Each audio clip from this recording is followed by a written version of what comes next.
नमस्कार। कैसे हैं आप? बारिश का मौसम है।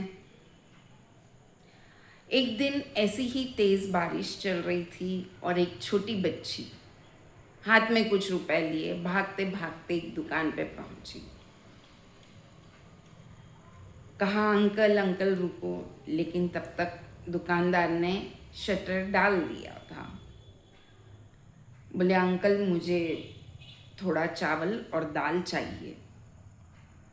दुकानदार ने कहा कि भी थोड़ा जल्दी आना चाहिए, अब तो मैंने सारा सामान समेट लिया है और शटर भी डाल दिया है। बोले हाँ, लेकिन किसी और दुकान पे भी सामान नहीं मिला। दुकानदार ने कहा कि ठीक है, तुम कल आ जाना, सुबह जल्दी मैं निकाल दूंगा। तो वो बच्ची की आंख में आंसू आ गए कि घर में आटा भी नहीं है। पिताजी अभी ही काम से आए हैं और उन्होंने रुपए दिए और मैं दौड़ी दौड़ी निकली हूँ सामान लेने के लिए। दुकानदार का मन पिघल गया। उन्होंने तुरंत शटर खोला, रुपए लिए और बच्ची को सामान दिया। उन रुपयों में जितना सामान आ सकता था उससे ज़्यादा सामान दुकानदार ने उस बच्ची को दे दिया और बच्ची खुशी खुशी सामान लेकर चली गई। लेकिन दुकानदार को सोच में डाल के चली गई।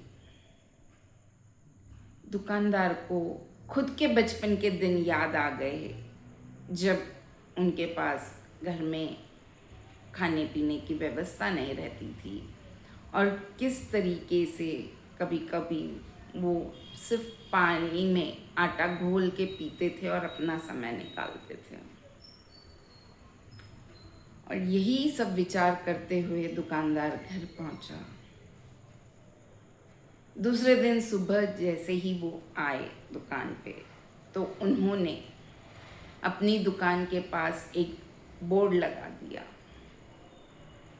किसी को भी यदि अनाज की ज़रूरत हो और पैसे ना हों तो आप यहाँ से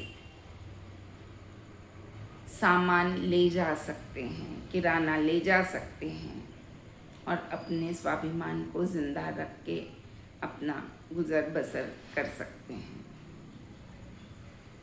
और साथ ही साथ पास में एक छोटी पेटी बना दी जिस पे लिखा कि यदि आप किसी ज़रूरतमंद की मदद करना चाहते हैं तो इस पेटी में आप अपनी रकम डाल दीजिए।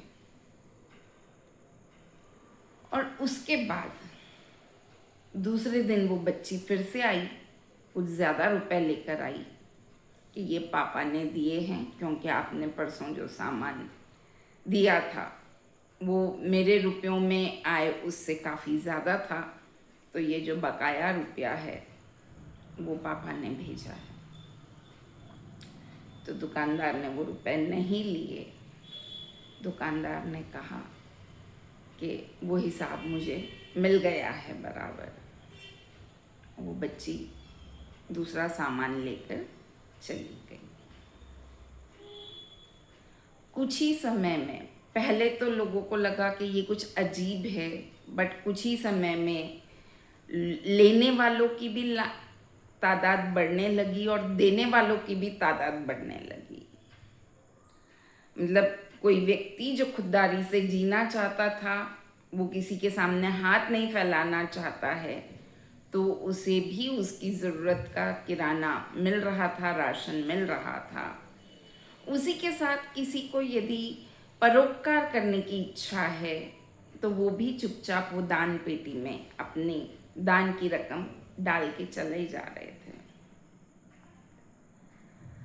वो छोटी बच्ची फिर एक दिन आई, उसने कुछ सामान खरीदा और उसने भी कुछ रुपए उस दान पेटी में डाले। विचार करने वाली बात थी कि शायद बहुत ज़्यादा वो सरप्लस अमाउंट नहीं था उनके पास, लेकिन ये भावना उनके भी मन में आई, उस बच्ची के पिताजी के मन में, कि किसी ने हमारे स्वाभिमान की रक्षा की है, तो हम भी किसी और की इस तरीके से मदद कर सकते हैं। और धीरे धीरे वो दुकान परोपकार की दुकान के नाम से मशहूर होने लगी। लोग आते थे, ज़रूरतमंद लोग अपना सामान लेकर जाते थे, और जिसे ऐसा लगता था कि हमें कुछ कंट्रीब्यूट करना है, हम कहीं और जाके कुछ नहीं कर सकते, तो वो उस दान पेटी में दान डाल वो छोटे से बॉक्स में अपना कंट्रीब्यूशन दे के जाते थे। शुरू में ज़रूर कुछ लोगों को लगा कि ये शायद पब्लिसिटी स्टंट है, लेकिन धीरे धीरे ये बात सबको पता चल गई कि नहीं, वो सच्चे मन से सबकी मदद करना चाहते हैं वो दुकानदार।